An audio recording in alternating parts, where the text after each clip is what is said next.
La grande interview CNews Europe 1 avec Julien Audoul ce matin. Bonjour Julien Audoul. Bonjour. Député Rassemblement National de Lyon et porte-parole du RN. On va balayer toute l'actualité comme tous les matins. Et je voulais qu'on commence par cette déclaration de Mathilde Panot qui prévient que les maires France Insoumise désarmeront les policiers municipaux et désinstalleront les systèmes de vidéosurveillance en cas de victoire au municipal. Mathilde Panot qui est la chef des députés France Insoumise. Qu'est-ce que ça dit de la France Insoumise ? Avec la France Insoumise, on n'est jamais déçu. Et il est vrai qu'en quelques jours, ils ont réussi la performance de voter à la fois contre un texte qui visait à lutter contre l'antisémitisme dans l'enseignement supérieur. Ils ont voté contre une proposition de loi qui visait à renforcer la sécurité des professionnels de santé. Ils ont voté contre. Ils ont voté contre également l'allongement de la durée de la rétention pour les étrangers jugés dangereux. Et là, Mathilde Panot nous propose le désarmement des policiers municipaux et la suppression des caméras de vidéoprotection. LFI est clairement aujourd'hui le parti des voyous et le parti des racailles. Voilà. Et c'est insupportable parce que derrière, il y a des Français qui souffrent de l'insécurité. Un dernier sondage montrait que pour les municipales, 55% de nos compatriotes jugent la sécurité comme une des priorités de leur quotidien. Et vous avez un parti qui, aujourd'hui, les met clairement en insécurité, avec des politiques qui sont délirantes, des politiques qui font le jeu de ceux qui agressent, de ceux qui attaquent, de ceux qui violent, de ceux qui volent, des racailles, des délinquants qui nous pourrissent le quotidien. Ils sont dangereux ? Oui, bien sûr qu'ils sont dangereux. Leur politique est dangereuse, leur idéologie est dangereuse, leurs accointances sont dangereuses. Ils sont évidemment en lien avec les réseaux islamistes et aujourd'hui, ils essayent de flatter les délinquants pour s'en faire une clientèle électorale. C'est un parti qui est en dehors du cadre républicain. Oui, je considère que LFI est un parti d'extrême gauche, déjà, un parti extrémiste, qui est animé par une seule chose, c'est la division de la société. C'est le tous contre tous, c'est la violence, c'est la soumission à l'islamisme, c'est évidemment 50 nuances d'antisémitisme également, puisqu'ils ont fait de la haine des Juifs un carburant électoral. On l'a bien vu avec Rima Hassan, on le voit avec leurs députés. C'est un parti dangereux. Et le pire dans tout ça, c'est que ce parti est porté par d'autres partis.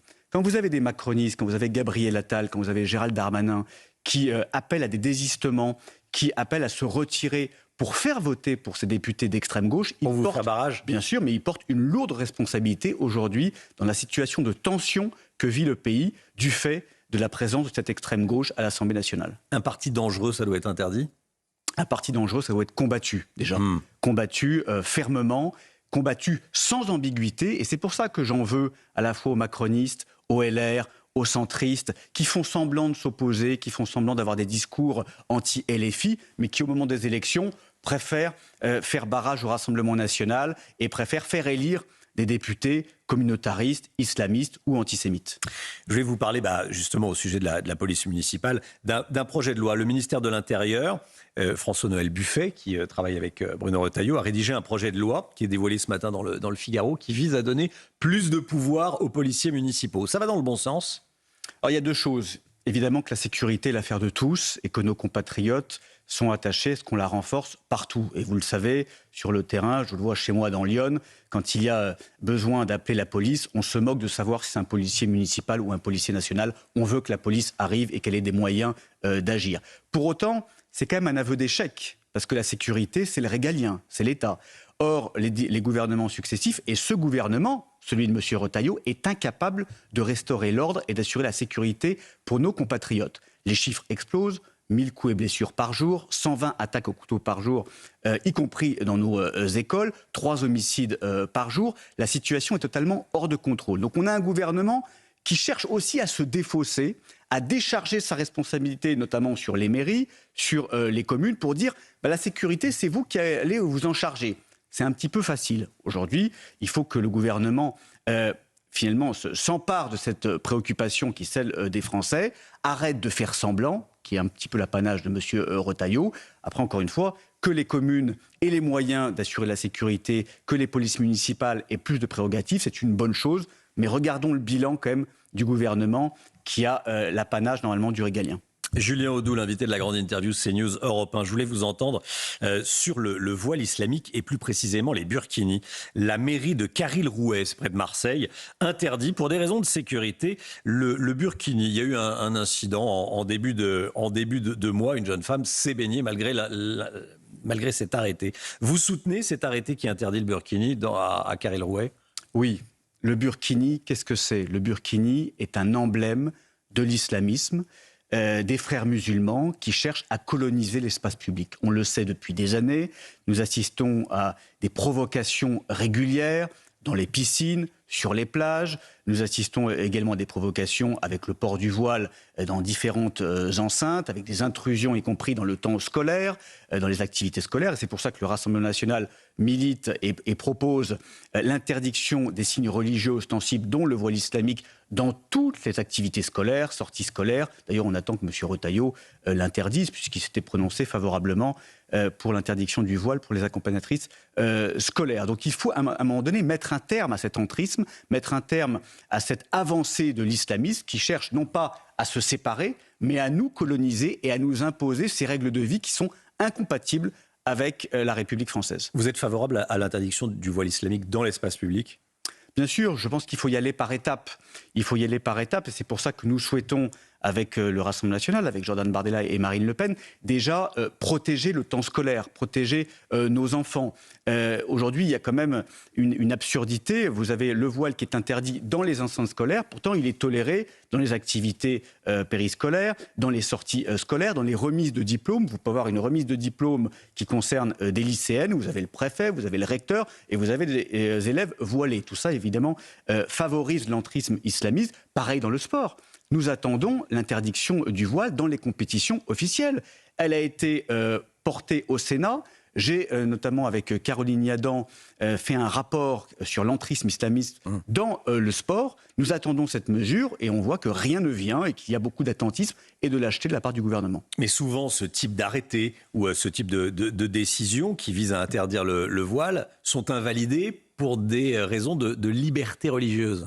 Mais il faut, encore une fois... Soit par le Conseil d'État ou par le Conseil Il faut décréter les frères musulmans organisation terroriste, il faut les mettre hors la loi. Il faut faire la guerre à l'islamisme qui nous fait la guerre depuis des années. Et nous, les gouvernements successifs, se mettent la tête dans le sable et ne veulent pas agir. Je rappelle que le gouvernement autrichien, après un seul attentat, a fait interdire les frères musulmans. Et il faut que les manifestations de l'islamisme, comme le voile intégral, comme le burkini, comme le voile islamique, soient également interdits. Plusieurs élus socialistes, parmi lesquels Jérôme Guedj, mais il y a aussi Carole Delga ou encore Nicolas Meyer-Rossignol, dénoncent le fait que dans leur propre parti, le PS, la nouvelle direction, donc qui est emmenée par Olivier Faure, qui a été réélu, utilise le terme d'islamophobie, qui est la marque des islamistes. Le PS crée, je cite, un secrétariat national à la lutte contre le racisme, l'antisémitisme et l'islamophobie. Qu'est-ce que ça dit du PS ? Quelle indignité et quelle honte, déjà. Un parti qui autrefois était républicain, laïque, un parti qui aujourd'hui se vautre dans la propagande des frères musulmans. Le concept d'islamophobie a été construit pour condamner toute critique de l'islam radical, toute critique du voile, toute critique des caricatures. Je rappelle que la rédaction de Charlie Hebdo a été massacrée parce qu'elle a été taxée d'islamophobe. Samuel Paty a été assassiné parce qu'il a été taxé d'islamophobe. Et vous avez des partis aujourd'hui qui, au-delà de LFI, évidemment, qui en a fait son fonds de commerce, qui utilisent ce terme et qui installent un débat nauséabond qui met en danger tous ceux et toutes celles qui critiquent l'islam politique et radical. LFI et le Parti socialiste est sous le joug de la France insoumise. Oui, il y a une domination... C'est devenu un parti servile. Il y a une domination intellectuelle. Je pense que le Parti socialiste, pour des raisons évidemment de gamelle, pour les postes, et d'ailleurs on l'a bien vu au moment des législatives en 2024, vous savez, après le 7 octobre, il nous avait dit « plus jamais ça ».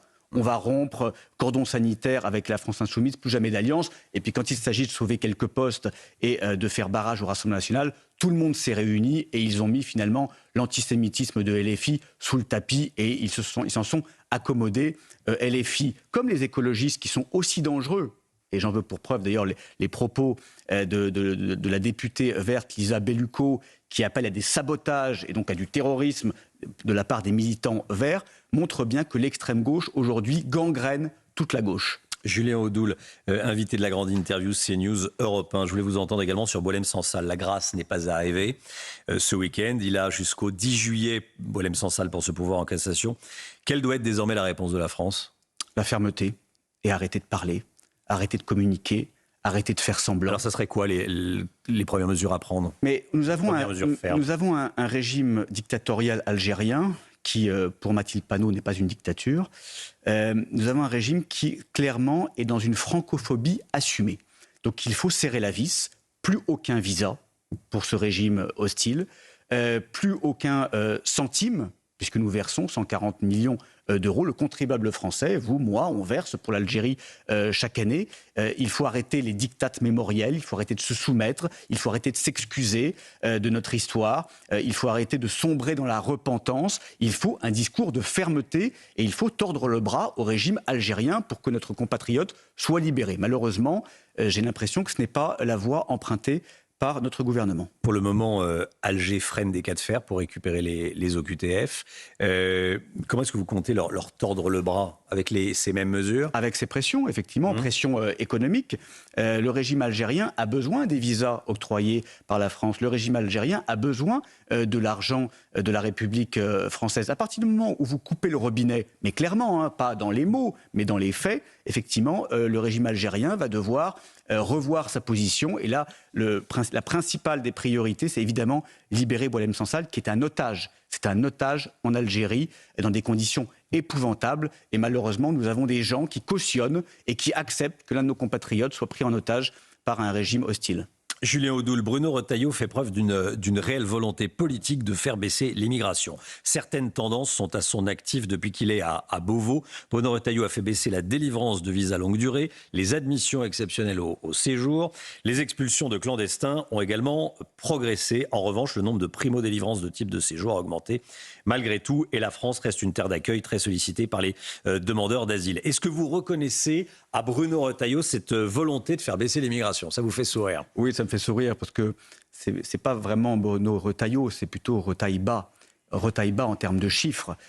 Il parle beaucoup comme le Rassemblement national, c'est vrai, et il a un certain talent pour parler comme le Rassemblement national. Mais dans les faits, nous avons de la communication qui vous fait peur? Pas du tout. Alors pas du tout parce que M. Retailleau, on en a eu 50 copies. 50 copies ces dernières années. On a eu M. Wauquiez, on a eu M. Bellamy, on avait M. Sarkozy en son temps qui devait passer le Karcher, qui s'est transformé en pistolet à eau. Vous savez, c'est cette fausse droite qui parle comme le RN, mais finalement qui se soumet au final comme la gauche, qui fait beaucoup de communication. Or, aujourd'hui, les Français attendent de l'action. Et l'action, ça passera par une majorité Rassemblement national à l'Assemblée nationale qui, elle, n'aura pas peur d'agir, qui, elle, n'aura pas peur d'une réponse qui ne sera pas graduée, mais qui sera une réponse de fermeté à l'endroit de l'Algérie. Julien Audoul, je voulais vous entendre également sur ce qui s'est passé dans le Tarn avec cette nouvelle mobilisation. Il y a eu quelques violences. Vous soutenez la reprise de la 69 et comment jugez-vous ce qui s'est passé ce week-end? C'est inqualifiable. Nous avons affaire à des écoterroristes qui ont attaqué les forces de l'ordre à coups de boules de pétanque, de couteaux, de haches, avec des drapeaux palestiniens, ce qui montre bien qu'ils se foutent totalement de l'environnement, mais qu'ils sont des mouvements d'extrême gauche ultra-violents, qui doivent être dissous, qui doivent être appréhendés et condamnés. Et la responsabilité vient d'abord de ce groupe politique des Verts, notamment de Marine Tondelier, qui appelle à la violence. J'ai signalé d'ailleurs les propos de la députée d'Isabelle Lucot, dont je parlais tout à l'heure, au procureur de la République, parce qu'elle appelle à la violence, elle incite à des opérations terroriste, à du sabotage qui est extrêmement grave de la part d'une parlementaire de la République. Nous constatons aujourd'hui que ce parti est en totale dérive et qu'il, plutôt que d'avoir un débat démocratique sur le fond, cherche à cliver, cherche à semer de la haine et de la violence. C'est totalement inqualifiable et intolérable. François Bayrou va présenter le 15 juillet prochain ses pistes pour faire des économies. 40 milliards d'euros d'économies, on l'a dit des centaines de fois. En réduisant l'immigration, vous espérez, le Rassemblement national espère faire des économies. Combien et comment, concrètement? Bien sûr, mais pas seulement. Vous savez, on a un État extrêmement riche, mais qui gaspille extrêmement mal chaque année. Nous avons des possibilités, notamment avec la lutte contre la fraude sociale. Chaque année, au bas mot, vous avez 50 milliards d'euros qui sont dilapidés, qui sont volés aux Français. Vous avez les contributions à l'Union européenne qui vont d'ailleurs augmenter de 10 milliards ces 2 prochaines années. Nous cherchons à geler le budget de l'Union européenne. Nous avons évidemment... Mais on reste dans l'Europe. Mais bien sûr, on se fait respecter. On se fait respecter, on arrête d'être les dindons de la farce, on arrête de faire payer les Français, surtout pour des politiques qui nuisent à nos souverainetés, à nos intérêts stratégiques. Nous cherchons aussi à supprimer tous les comités Théodule, les agences inutiles, tout ce pognon de dingue qui est dilapidé à des fins idéologiques, le service public de l'audiovisuel aussi qui nous coûte énormément cher pour nous dire que nous sommes tous racistes et nous rééduquer. Je pense qu'il y a beaucoup d'argent à aller récupérer. Et évidemment, sur l'immigration, ce n'est pas aux Français de payer pour les frais des clandestins, ce n'est pas aux Français de payer pour l'entretien des faux mineurs isolés. Qu'est-ce que vous allez regarder en premier? Quelles sont vos lignes rouges? La ligne rouge, c'est l'augmentation des impôts. Déjà, aujourd'hui, nous sommes la première puissance fiscale du monde. Les Français sont les plus matraqués au monde. Il est hors de question qu'ils payent 1 centime d'impôt supplémentaire. Nous allons voir si François Bayrou aussi s'en prend aux retraités, s'en prend aux entreprises. On a besoin de libérer les entreprises, de libérer le travail. Donc si François Bayrou n'entend pas et n'écoute pas, effectivement, il tombera et son gouvernement sera censuré. Julien Audoul, député Rassemblement national de Lyon et porte-parole du RN, était avec nous ce matin. Merci à vous, Julien Audoul. Bonne journée, à bientôt.